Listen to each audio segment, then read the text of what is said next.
This is a simple step-by-step walkthrough of the purchase process. It's important to be fully aware of what you're committing to, so we always recommend that the first step in the purchase process, before you make a reservation, is to download and review the legal pack. The planning documents include the title deed for the property, the letters to and from the council with regards to the planning application and the planning approval, as well as the build schedule of works for the development construction.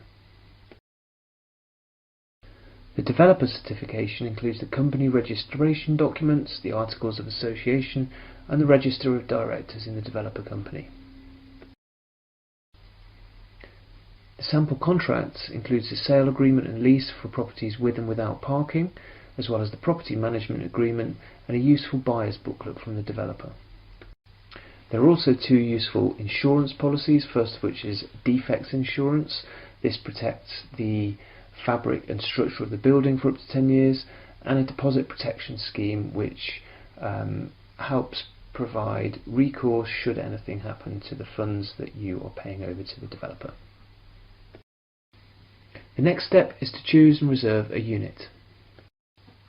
Start by checking the latest availability with your sales contact.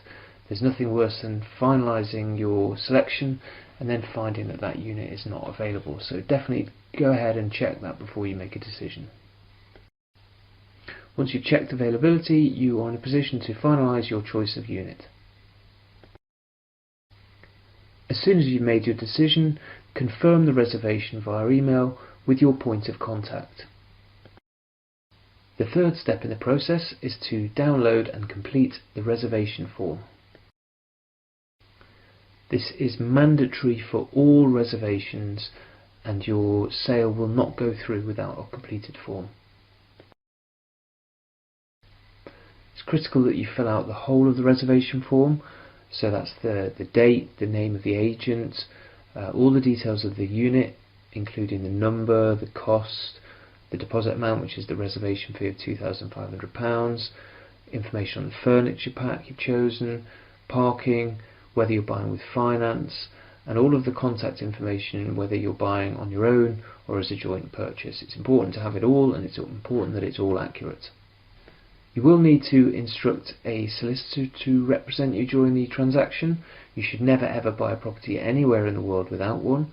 We've pre-selected Orton Ainsworth based on their past track record. They know the development, they know the developer, they're very efficient, they're very experienced, but you are of course free to find your own solicitor and instruct them instead. Once the form's complete, you need to print it out, sign it, date it, and send it back to your sales contact. You've got 24 hours then to pay the reservation fee. The developer's quite strict about holding units off of the market for any longer than this, and that's because they're in demand, and by keeping it off the market you may be preventing another investor from purchasing the property. The best and most secure way to pay the reservation fee is by bank transfer. Details of where you need to send the fee to are included on the reservation form.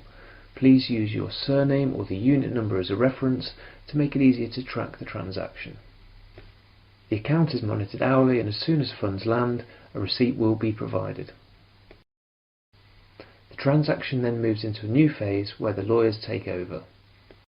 The first step is for the buyer and seller solicitors to be notified so that they can issue their client care letter and start their anti-money laundering procedures. Contracts are typically issued within 48 hours, provided of course that the reservation form is complete.